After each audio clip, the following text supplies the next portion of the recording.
Esse sacrifício, deixa eu falar sobre esse sacrifício. Foi profetizada a vinda dele Foi. muito antes. Uhum.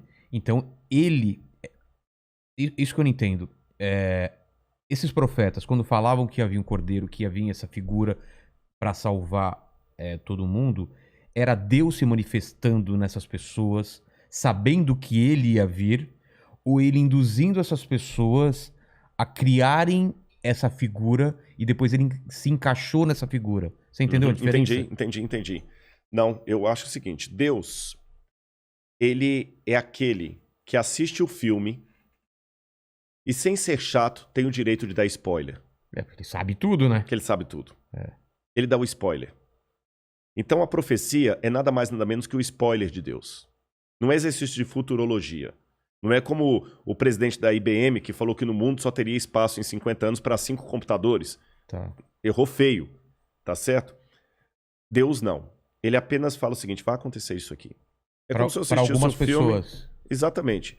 E por que Deus não falou para todo mundo? Por que ele fala para algumas pessoas? Vygotsky me dá a resposta. Vygotsky dizia que o ser humano, como tal, só aprende na interação com o outro. Ou seja, você pode ser um cara fera no humor. Eu não entendo de humor. Eu não sei fazer um stand-up. Se eu quiser saber detalhes de um humor, eu vou ter que aprender com o Vilela. Mas lá na plateia, vamos supor que você tem rindo do seu humor um advogado. Tá. Se você receber um processo, você vai precisar da ajuda daquele cara que sabe o que você não sabe. Em compensação, aquele advogado, se começar a passar mal, ele vai precisar de um médico que sabe o que ele não sabe. Então, cada um precisa da especialidade do outro. Se Deus falasse para todo mundo, seria uma relação muito unilateral. Deus e eu, muito vertical e individual. Eu e Deus, eu e Deus, eu e Deus. Deus fez o seguinte, olha, já que o ser humano, Vygotsky de novo, aprende na interação com o outro, ao invés de falar para todo mundo, eu vou falar para alguns que vão ser uma espécie de especialistas para revelar para a humanidade o que eu quero. E esses especialistas não vão ser arrogantes, não vão ser os que dominam, vão ser os servos.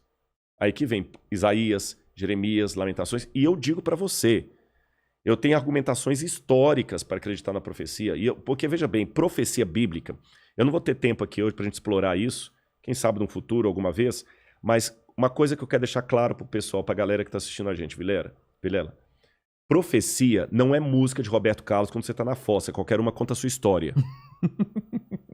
Tá bom? Profecia é muito específico. Tá bom? Eu tenho, por exemplo, a profecia de Ezequias. Ezequias é um livro que foi escrito no 7º século a.C. E quando Ezequias era o rei.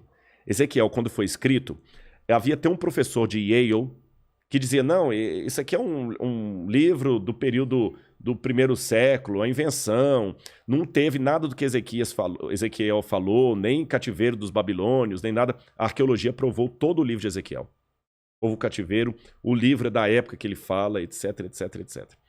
E quando Ezequiel vai falar as profecias dele, ele fala o seguinte, Nabucodonosor veio destruir Jerusalém. E ele falou o seguinte, o Senhor me mostrou que a cidade de Tiro, que era uma cidade portuária fenícia no atual Líbano, essa cidade desdenhou de Jerusalém. O que vai acontecer com você, Tiro? Tiro será atacada pela própria mão de Nabucodonosor.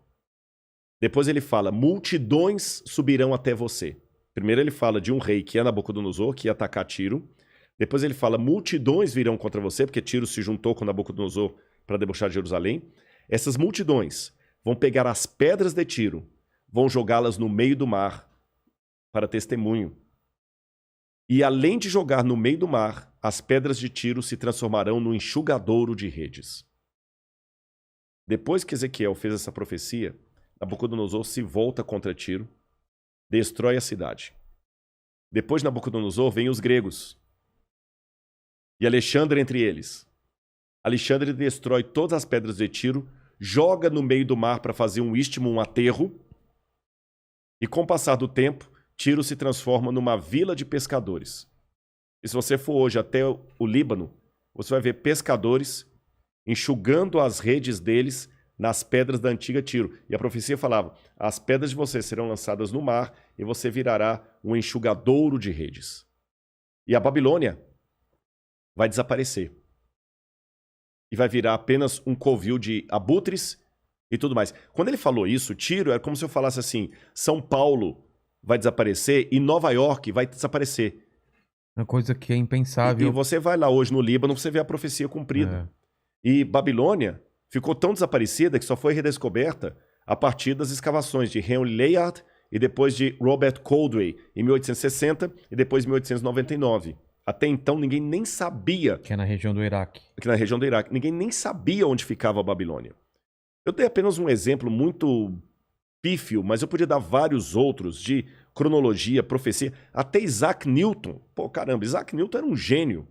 Isaac Newton escreveu um tratado sobre as profecias de Daniel e Apocalipse. Caramba. Mostrando, como é que a cronologia profética de Daniel se cumpriu ao pé da letra. Então, repito, não é uma questão de achismo. Porque quando você tá na fossa, que eu falei, qualquer música de Roberto Carlos parece que foi feita pra mim. Pô, caramba! Sertanejo. Não é aquele negócio de tipo assim, olha, Deus tá me mostrando que esse ano vai morrer alguém muito importante no Brasil. Pô, aí entra o meu lado do ceticismo.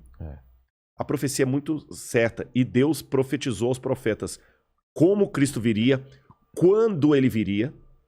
E vou revelar mais. Não é só na Bíblia, não. Porque eu tenho documentos romanos que mostram que na época que Jesus nasceu, até os romanos já sabiam, por profecias que hoje desapareceram, que haveria naquela época de nascer uma criança de ouro. Que eles até pensavam que podia ser Augusto César.